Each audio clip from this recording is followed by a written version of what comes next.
함께 오늘은 욥기 11장 말씀 보겠습니다. 우리 다 함께 일어나서 욥기 11장 말씀 한 마음으로 또 한 목소리로 봉독하도록 하겠습니다. 욥기 11장 1절부터 봅니다. 나아마 사람 소발이 대답하여 이르되 말이 많으니 어찌 대답이 없으랴. 말이 많은 사람이 어찌 의롭다함을 얻겠느냐. 내 자랑하는 말이 어떻게 사람으로 잠잠하게 하겠으며 내가 비웃으면 어찌 너를 부끄럽게 할 사람이 없겠느냐. 내 말에 의하면 내 돈은 정결하고 나는 주께서 보시기에 깨끗하다 하는구나. 하나님은 말씀을 내시며 너를 향하여 입을 여시고 지혜의 오묘함으로 내게 보이시기를 원하노니 이는 그의 지식이 광대하심이라. 하나님께서 너로 하여금 너의 죄를 잊게 하여 주셨음을 알라. 내가 하나님의 오묘함을 어찌 능히 측량하며 전능한 자를 어찌 능히 완전히 알겠느냐. 하늘보다 높으시니 내가 무엇을 하겠으며 수월보다 깊으시니 내가 어찌 알겠느냐. 그의 크심은 땅보다 길고 바다보다 넓으니라. 하나님이 두루 다니시며 사람을 잡아 가두시고 재판을 여시면 누가 능히 막을 소냐. 하나님은 허망한 사람을 아시나니 악한 일은 상관하지 않으시는 듯 하나 다 보시느니라. 허망한 사람은 지각이 없나니 그의 출생함이 들락이 새끼 같으니라. 만일 내가 마음을 바로 정하고 주를 향하여 손을 들 때에 내 손에 죄악이 있거든 멀리 버리라. 불의가 내 장막에 있지 못하게 하라. 그리하면 내가 반드시 흠 없는 얼굴을 들게 되고 굳게 서서 두려움이 없으리니 곧 내 환난을 잊을 것이라. 내가 기억할지라도 물이 흘랑만 같을 것이며 내 생명의 날이 대낮보다 밝으리니 어둠이 있다 할지라도 아침과 같이 될 것이요. 내가 희망이 있으므로 안전할 것이며 두루 살펴보고 평안히 쉬리라.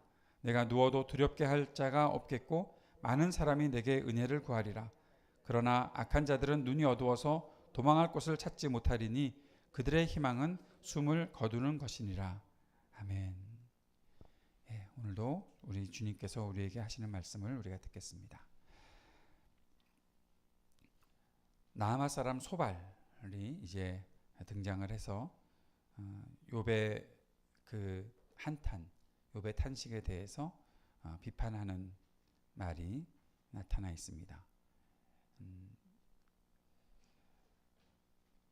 네, 아마 그 욥기가 이제 11장 들어오는데 읽고 또 말씀 듣고 하는 것조차도 좀 버거우신 느낌이 살짝 들어오실 수도 있습니다.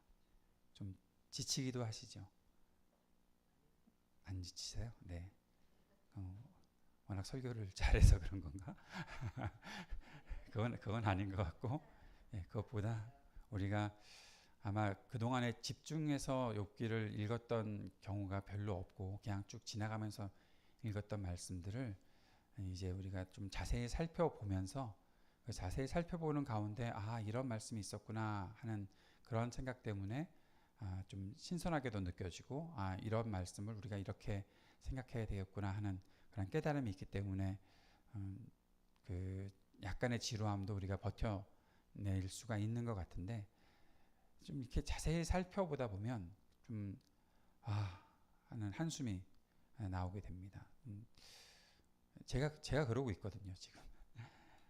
좀 지치는데 그래서 오늘도 아침에 여기까지 오면서 다음에 욥이 말하는 걸 한꺼번에 다 해버릴까? 두 장을 한꺼번에 읽어버릴까?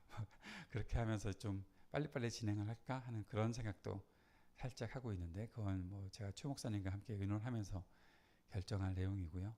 어쨌든 빨리 지나갔으면 좋겠다. 빨리 결론이 났으면 좋겠다. 빨리 42장 읽고 끝났으면 좋겠다 하는 그런 생각이 드실지도 모르겠습니다. 그럼에도 우리가 이렇게 욥기를 자세히 살펴가는 것에 유익이 있다면 앞에서도 한번 그런 말씀을 드렸던 것 같은데 이 고통당하고 있는 사람의 그 탄식을 우리가 좀 진지하게 경청할 필요가 있다라는 거죠.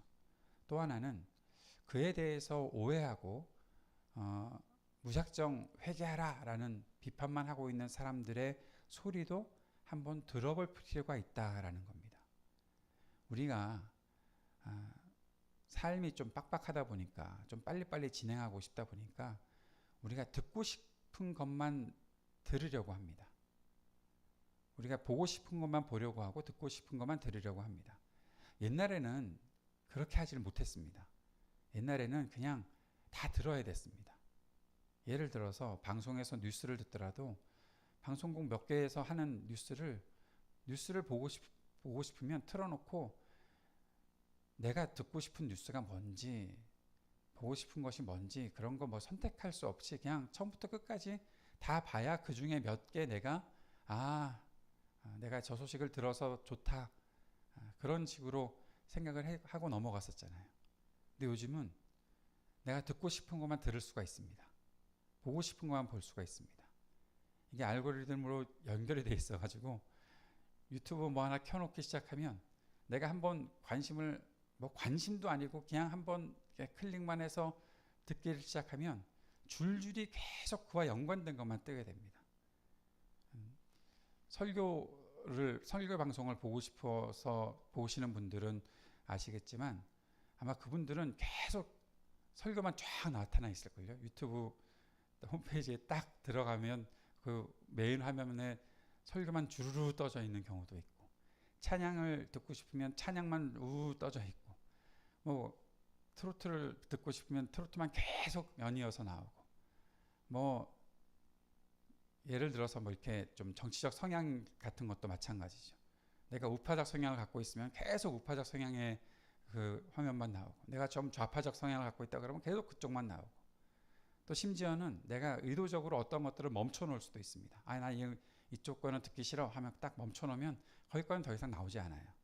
그러니까 내가 한쪽에만 계속 편향된 시각을 가지고 살아갈 수가 있다는 겁니다. 다른 시각에서는 어떻게 보는지 관심도 없고 또 들으려 하지도 않고 이제는 들을 수도 없습니다. 일부러 찾아가야 들을 수 있다는 거죠.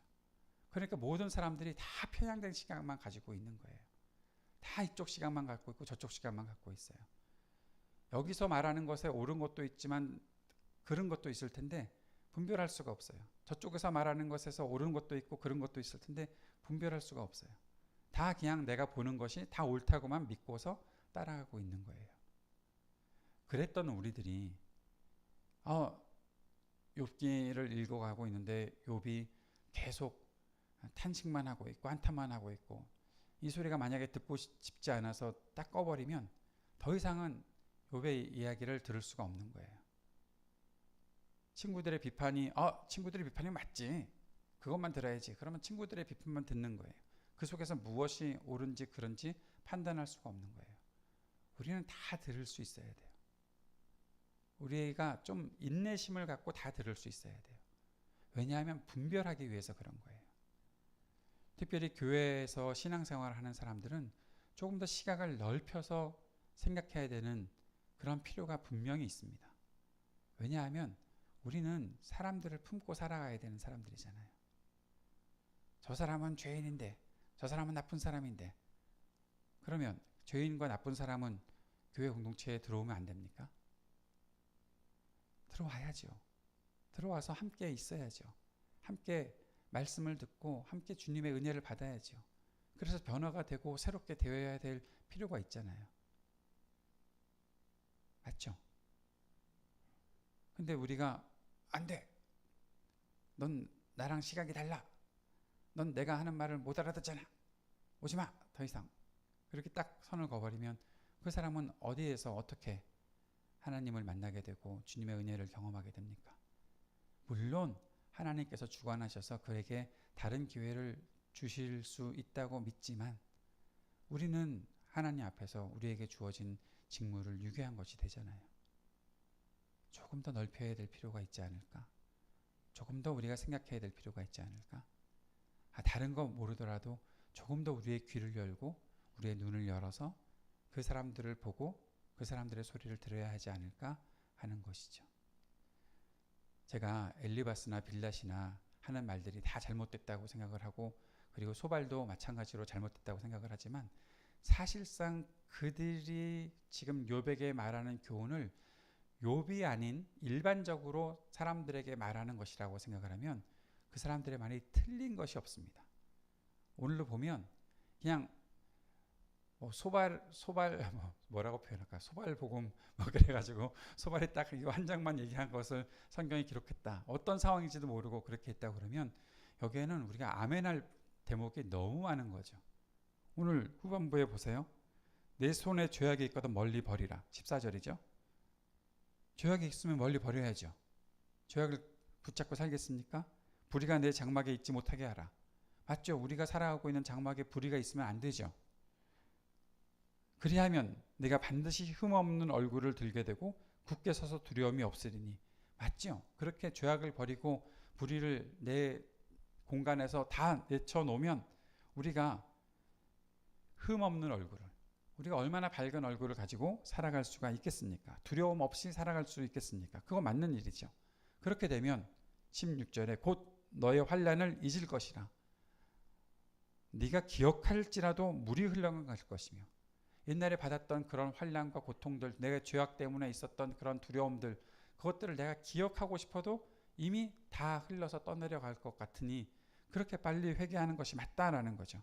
너의 생명의 날이 대낮보다 밝으리니 어둠이 있다 할지라도 아침과 같이 될 것이요. 할렐루야. 예, 맞죠? 이 말씀이 새벽을 기다리는 또 새 아침을 기다리는 우리들에게 얼마나 복된 말씀입니까? 나의 생명의 날이 대낮보다 밝으리니. 예, 여러분의 생명의 날이 대낮보다 밝을 것을 믿고 축복합니다. 예, 예, 지금 소발이 하는 얘기라고 그렇게 막 에이 그래도 다 나중에 다 무효가 될 텐데 그러지 마시고 이 말씀을 들으면 맞잖아요. 여러분의 생명의 날이 대낮보다 밝아야죠. 예, 여러분이 찬란한 삶을 사셔야죠. 어둠이 있다 할지라도 잠깐의 어둠 찾아올 수 있겠죠. 그러나 아침과 같이 될 것이요. 사랑하는 여러분, 우리가 아침을 맞이할 때 이러한 희망을 가지고 맞이하면 얼마나 좋을까요? 지하철을 타고 올 때 제게 있어서 재미있는 것은 차를 타고 올 때는 잘 못 느껴요. 차를 타고 올 때는 그냥 서서히 날이 밝아지기 때문에 그게 밝아졌는지 잘 모르는데 지하철을 탈 때는 5시에 차를 딱 탈 때는 어둑어둑하고 깜깜하거든요. 그런데 5시 47분에 강남구청역에 딱 내려서 지상으로 딱 올라오면 지금은 환해요. 예, 얼마나 기분 좋은지 몰라요. 비만 안 오면. 환해요. 하늘이 너무 맑아요. 예, 막 하늘을 보고 사진을 찍고 싶은 마음이 막 생겨요. 예, 어둠이 찾아오지만 그러나 그 속에서 아침과 같이 될 것이다. 이것이 얼마나 희망찬 말씀입니까? 여러분의 삶에 아침이 있기를 바랍니다. 예. 18절도 그렇죠. 내가 희망이 있으므로 안전할 것이며 두루 살펴보고 평안히 쉬리라. 두루 살펴보았는데 평안히 쉰대요. 보통 두루 살펴보면 걱정이 생기죠. 왜냐하면 내가 그동안 알지 못했던 걱정거리가 저기 있었네. 저기에 틈이 있었네. 어떡하지? 라는 생각이 드는데 두루 살펴보았는데 이제는 걱정거리가 없어서 편안히 쉬는 거예요. 여러분에게 평안이 있기를 축복합니다. 예. 네가 누워도 두렵게 할 자가 없겠고 많은 사람이 내게 은혜를 구하리라. 혹시 불면증에 시달려서 지난밤 잠을 못 이루신 여러분이 계시다면 오늘 밤에는 평안히 주무실 것을 믿고 주무시기 바랍니다. 두려움이 없을 것입니다. 그러나 악한 자들은 눈이 어두워서 도망할 곳을 찾지 못하리니 그들의 희망은 숨을 거두는 것이니라. 그들의 희망은 숨을 거두는 것이니라. 악한 자들은요 도망할 곳을 찾지 못해요. 아무리 찾아봐도 의롭게 된 사람은, 회개하고 주님과의 관계가 함께 좋아진 사람은 두루 살펴보고도 평안을 누리고 잠을 자게 되는데 악한 자들은 눈이 어두워서 도망할 곳도 못 찾고 결국 그들은 희망이 하나 있어요. 숨을 거두는 것, 죽는 게 희망이다라고 그렇게 말하고 있어요. 우리가 의롭게 살아가다 보면 이렇게 우리가 살아갈 수 있구나. 우리가 의로움을 가지고 또 회개하고 돌이킨 삶을 이렇게 살아갈 수 있구나라고 생각할 수가 있는 것이죠. 이러한 복을 누릴 수가 있는 것이죠. 이 말씀만 받을 때는 우리가 충분히 아멘으로 받을 수 있는 말씀입니다. 그러나 오늘 이 소발의 말에 20절의 맨 마지막 구절이 우리에게 뭔가 앞에 욥의 이야기를 알았던 사람들은 이게 지금 단순한 축복 메시지가 아닌데 라는 생각이 들어오게 되는 거죠. 악한 자들은 눈이 어두워서 도망할 곳을 찾지 못하리니 그들의 희망은 숨을 거두는 것이니라. 지금 자신이 죽을 것만 바라보고 살고 있었던 사람이 누굽니까? 욥입니다. 욥은 그 고통을 이기지 못해서 그 고통을 견딜 수가 없어서 하나님께 그렇게 기도했었습니다. 하나님, 내가 죽을 날이 얼마 남지 않았습니다. 그러니 그 죽는 그 시간 동안 짧은 시간이 남아있을 텐데 그 짧은 시간 나에게 좀 편안함을 주십시오. 나를 내버려 두십시오. 내가 죽어야 이 모든 것이 끝나지 않겠습니까? 라고 말했던 욥의 그 마음이, 욥의 그 말이 이 소발이 말하는 것 속에 들어있는 거죠. 너 지금 악한 사람이잖아. 너 지금 도망갈 곳을 찾지 못하고 있잖아. 너의 희망은 숨을 거두는 것이지. 그렇게 욥을 단정짓고 있는 겁니다. 뭔가 좋은 이야기를 하고 있는 것 같고 욥에게 기회가 있다라고 말하는 것 같지만 결국 욥을 바라보는 그의 시각은 너는 죄인이야. 너는 죄인이고 죄 때문에 고통을 당하는 거야 라고 말하고 있는 거죠. 그러면서 앞에부터 했던 모든 이야기들이 지금 욥을 하나하나 비판하고 있는 것이고, 이것이 좀 전에도 말씀드렸던 것처럼 욥을 비판하는 것이 아니라면 이 말들은 사실 우리가 받아야 되는, 마음을 열고 받아야 되는 그런 교훈이 될 수 있는 말이지만 욥에게 적용되지 않는 것이다 라는 거예요. 그런데 여기서 우리가 한 가지 꼭 생각해야 될 것이 있습니다. 고통당하는 사람에 대해서 전혀 공감하지 않고 그 사람을 공격하고 그 사람에게 내가 논리적으로 이기겠다라고 생각하고 전하는 하나님의 말씀이거나 전하는 복음은 어떤 형태로 우리에게 사람들에게 전해지나 하면 영어로 말하면 soulless, 영혼 없는, 위로하고 있는 것 같지만 영혼 없는 위로. 많이들 요즘 들으시잖아요. 영혼 없는 박수 받아보신 적 있으세요? 내가 잘했는데 사람들이 그래 잘했다 그렇게 박수하고 넘어가는데 전혀 그냥 해주는 거예요. 영혼 없는 어떤 말들. 너 회복될 거야. 그냥 아무 생각도 없고 회복되든지 말든지 나는 상관없는데 넌 잘 될 거야. 그래 알았다. 잘했다. 우리나라 사람들의 말의 뉘앙스는 잘했다가 아닐 수도 있잖아요. 잘했다 그렇게 할 수도 있는 거고, 잘했다 하고 넘어갈 수도 있는 거고, 정말 잘했다고 칭찬하고 그렇게 막 마음을 담아서 사람들을 격려하고 또 마음을 담아서 그 조언하고 하는 것이 있어야 되는데 그냥 아무 뜻도 없이 아무 감정도 없이 그냥 이 소발은 그렇게 말하고 있는 것이죠. 그러면서 몇 가지 그의 말 속에서 우리가 좀 생각해야 될 것들을 보면서 지나가고 싶은 마음이 막 충동적으로 일어나는 구절들이 몇 가지 더 있습니다. 2절에도 보니까 말이 많으니 어찌 대답이 없으랴. 말이 많은 사람이 어찌 의롭다함을 얻겠느냐. 말이 많다. 말이 많다. 말이 많은 사람, 말이 많으면 실수가 생길 가능성이 크다는 거 여러분 알고 계시죠? 오늘 우리의 목표는 어제보다 한 30% 정도 말을 줄여보는 겁니다. 그래서 오늘 설교가 일찍 끝날 수도 있을까요?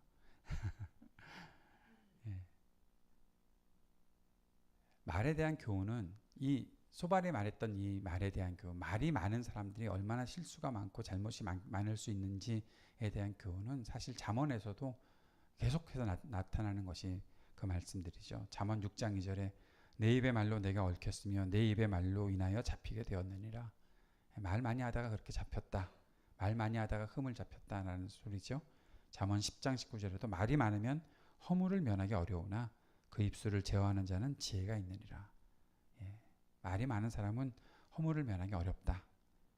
잠언 15장 1절에서도 유순한 대답은 분노를 숙이게 하여도 과격한 말은 노를 격동하느니라.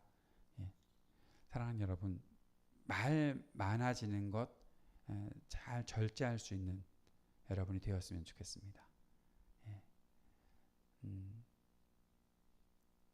그리고 말하다가 화내지 마십시오. 말하다가 이렇게 막 속에서 확 끌어오를 때 그걸 가라앉힐 수 있었으면 좋겠고, 그런 마음이 드는 것 같으면 말하지 않는 것도 좋습니다. 내가 아니면 누가 그렇게 말해주겠어요 라고 생각하실 수도 있지만, 예, 다 알아듣습니다. 그리고 다 깨닫게 될 것입니다. 조금 참고 견디면 되는 것이죠. 그래야 나 자신을 잘 제어하고 또 컨트롤하고 그렇게 좀 더 온전한 삶을 살아가는데 유익하게 될 것입니다. 지금 소발은 그런 이야기를 하고 있는데, 그런데 문제는 이게 욥에게 지금 어울리는 적용이냐 하는 것이죠. 말씀드렸잖아요. 고통스럽고 아파하는 사람은 누군가에게라도 말하고 싶다고요. 그래서 욥도 알잖아요. 내가 이렇게 정신없는 과정 속에서, 그런 상황 속에서 막 말을 쏟아놓다 보니까 내가 무슨 말을 하는지도 모르고 그렇게 쏟아놓고 있는 것 같은데, 그만큼 내가 고통스럽다라고 얘기하고 있는 거잖아요. 욥도 알거든요. 그런데 거기에 대놓고 말 많아서 네가 더 죄를 짓고 있는 거야 라고 말하면 그게 위로가 되겠냐고요. 그게 진짜 조언이 되겠냐고요. 정신 차리고 살 때도 그것이 조언이 되어서 도움이 되기가 어려운데, 이것이 정신없이 정말 고통당하고 있는 사람에게 좋은 말이 될 수 있느냐 하는 것이죠. 또 한 가지 소발이 하는 이야기는 하나님이 광대하시다라는 겁니다. 하나님의 지식이 정말 광대하시다. 그런데 여기에 이상한 논리가 펼쳐집니다. 하나님이 지식이 너무나 많으셔서, 이 말은 달리 표현하면 하나님이 해야 하시는 일이 너무나 많으셔서 그 다음에 나타나는 논리가 네가 너의 죄를 잊게 하셨다. 네가 그동안에 죄를 진 것이 있는데 그동안 그것을 잊고 살게 하셨다라는 거예요. 이 말은 이렇게 해석이 될 수가 있어요. 하나님이 감당하셔야 되는 일이 너무 많으신 분이야. 하나님이 지식이 너무 많으신 분이야. 그래서 지금 너의 그 죄를 다루지 않으시고 잠시 유보시켜 두시고 넘어가셨던 거야. 그래서 네가 죄를 지었을 때 즉시 하나님께 징계를 받거나 책망을 받았으면 고쳤을 텐데, 그것을 그러한 어떠한 징계를 받지 않았고 경고를 받지 않았으니까 너는 그것이 죄인 줄도 모르고 계속해서 행했던 것이고, 그 죄를 진 것에 대해서 네가 잊고 있었던 거겠지. 그러니까 네가 잊어버린 그 죄가 지금 하나님께서 너를 심판하시고 너에게 이렇게 재앙을 내리시는 일로 왔는데, 너는 아직도 죄 없다고 하니 빨리 그걸 기억해야지 라는 얘기거든요. 그런데 이게 논리적으로 맞습니까? 하나님이 지식이 너무 많으셔서, 심지어는 하나님이 하실 일이 너무 많으셔서, 욥이 지은 죄가 있는데 그것 좀 나중에 처리하자, 좀 유보시켜두자, 그게 맞습니까? 그렇게 논리가 진행돼서는 안 되지요. 하나님이 광대하신 지식을 갖고 계시다라는 그 내용을 만약에 생략해 놓고, 하나님이 너를 지켜보셨고 너를 끝까지 보고 계셨고, 그러나 너에 대해서 참으셨다. 네가 죄를 짓고 있는데 네가 돌아오기를 기다리시면서 참으셨다. 그래서 네가 지금 나에게 아무 일도 일어나지 않는데 라고 생각하면서 죄를 짓고 또 잊어버렸고 그렇게 살았다. 그런데 지금 하나님께서 더 이상 참지 않으시고 너에게 경고하시며 재앙을 내리셨다라고 말하면 그나마 조금 이해가 될 텐데, 하나님이 광대하신 지식을 갖고 계신 분인데, 그런데 하나님이 어떤 면에서는 하실 일이 많아서, 하나님께서 다루실 일들이 너무 많아서 욥에 대해서 별로 관심이 없으시고 그냥 나중에 처리하겠다. 이제 좀 여유가 생겼네. 욥을 보니까 이 애가 죄를 짓고 그동안 잊고 살았는데 하나도 회개하지 않았네. 그럼 지금 재앙을 내리자. 이건 아니잖아요. 우선 기본적으로 욥도 그런 적이 없고 하나님도 그런 적이 없으세요. 우리는 1장 2장에서 배웠잖아요. 하나님은 욥을 살펴보고 계셨다니까요. 욥을 너무나 잘 알고 계시다니까요. 그랬던 하나님이 욥의 죄를 잊으셨다고요. 그래서 지금까지 욥도 잊어버리게 하셨다고요. 그래서 아무것도 안 하셨다고요. 그건 아니잖아요. 그 말 자체는 잘못된 거잖아요. 그리고 아무리 하나님께서 하실 일이 많아도 죄에 대해서 그렇게 심판하지 않으신다고요. 참으시는 건 참으시겠지만, 그리고 하나님이 지켜보시는 것까지도 못하신다고요. 그렇게 말하면 안 되죠. 지금 소발의 말은 그냥 욥을 지적하기 위해서 하나님을 알고 있는 지식들을 막 사용하고 있는 거예요. 자기가 갖고 있는 지식들을 그냥 그렇게 사용하고 있는 거예요. 욥 보고 너 하나님을 다 아는 것처럼 그렇게 얘기하냐? 하나님이 네가 아는 것이 전부냐? 맞죠? 소발이 지적하는 거 맞죠? 우리가 하나님에 대한 지식을 아무리 많이 갖고 있다고 해도 그것을 가지고서 내가 하나님을 다 알고 있다라고 말할 수 없잖아요. 사람도 그렇잖아요. 아, 내가 이진영 내가 좀 아는데 좀 아는 거예요. 좀. 그런데 좀 아는 거를 다 안다고 생각하고서 사람들한테 표현하면 그건 제가 볼 때 저 사람은 왜 저렇게 얘기하지? 그렇게 얘기할 수밖에 없는 거가 되는데 하나님이시면 우리가 어떻게 그렇게 내가 다 할 수 있다고 얘기하냐고요. 소발이 말하는 것에 이게 뭔가 아이러니가 있습니다. 욥한테 너 하나님을 다 아는 것처럼 그렇게 하나님에 대해서 그렇게 불평하고 하나님을 원망하냐? 그러면 소발은 자기는 다 알고 있다는 겁니까? 그렇잖아요. 서로 모르는 건데 조금 더 마음을 열고 가야 되지 않겠냐 하는 것을 우리가 이 말씀을 통해서 보는 것이죠. 우리가 한 두 가지만 딱 적용하고 넘어갔으면 좋겠습니다. 사실 소발의 말처럼 우리가 죄인이라는 사실을 잊고 있을 수 있습니다. 죄를 저질러 놓고 그것을 모른 척 지나갈 수도 있고요. 우리가 가끔 그런 기도 하잖아요. 알고도 지은 죄, 모르고도 지은 죄 다 용서해 달라고. 이런 무책임한 기도가 어디 있나 저는 그런 생각을 늘 하지만 예, 그래도 우리는 사실 그랬던 적이 있거든요. 내가 모르고 지은 죄도 있고 무심코 지었던 죄도 있고 나는 그냥 아무 뜻도 없이 한마디 했는데 누군가는 그 말에 상처를 어마어마하게 받아서 너무 아파하는 경우들도 있고 그런 일들이 있거든요. 그리고 우리가 잊고 지나간 것들이 있죠. 예, 그러나 우리가 의지하는 것이 하나 있습니다. 성령께서 우리 마음에 항상 함께 하셔서 우리의 죄를 깨닫게 해주신다는 것, 우리를 하여금 돌이킬 수 있게 해주신다는 것, 예, 그런 하나님을 우리가 잊어서는 안 된다는 것을 볼 수가 있는 거죠. 그리고 또 한 가지 우리가 생각해야 되는 것은 이렇게 고통당하는 사람에게 우리가 영혼 없는 그러한 위로 또 충고 그런 것에서는 조금 이제 벗어나야 되지 않겠는가 하는 거죠. 고통당하는 사람들의 소리를 듣기가 참 힘들고 어렵더라도 우리가 끝까지 마음을 다해 줄 수 있고 함께 해줄 수 있는 그런 마음을 가지고 어떤 말보다 이렇게 함께 해주고 함께 위로하고 함께 손잡아주고 함께 울어주고 하는 그러한 마음들을 우리가 갖는 것이 필요하겠다라는 것입니다. 하나님을 아는 지식, 그것에 대해서 우리가 꼭 생각해야 될 것이 좀 전에 말씀드렸던 것처럼 칼빈의 말대로 하나님을 아는 지식을 우리가 다 가질 수는 없어요. 그러나 작은 것은 가질 수 있어요. 그 작은 것이 헛되다는 것이 아닙니다. 그 작은 하나님의 지식은 참으로 보배롭고 아름다운 것입니다. 그런데 그것이 전부가 아니라는 것을 꼭 기억하고 우리는 겸손한 마음을 가질 수 있어야 돼요. 그리고 끊임없이 하나님을 알아가겠습니다라는 그런 마음을 가질 수 있어야 해요. 그러려면 우리가 하나님 말씀을 경청해 들어야 합니다. 그리고 그 광대하신 하나님을 더 알아갈 수 있도록 좀 마음을 열고 살아야 하는 것입니다. 그 마음을 열고 살아간다는 것이 어떻게 증명되는가 하면 사람에 대한 마음으로 나타나게 되는 것입니다. 선 긋고 틀 만들고 거기에 딱 갇혀져서 나는 여기만 할 거야, 난 이것만이야 라고 말하는 것보다 좀 마음을 열어놓고 사람들을 포용하고 함께하고 함께 듣고 함께 나아가는 그러한 일들이 우리 가운데 있었으면 좋겠습니다.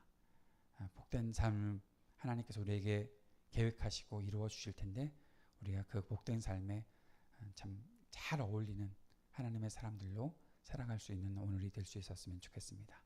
그 마음 품고 우리 이 시간 함께 기도하며 주님 앞으로 더 가까이 나아갑시다. 주님, 우리의 마음이 열리게 해주시고 더 겸손하게 해주시고 주님께서 우리에게 말씀하시는 일들을 잘 듣고 또 품고 살아갈 수 있게 해주십시오. 그리고 우리가 잘못한 것들을 깨닫게 해주시는 성령의 역사에 우리의 마음 열고 주님께 순종하며 나아갈 수 있도록 은혜 베풀어 주십시오. 주님 앞에 함께 기도하는 시간 갖도록 하겠습니다.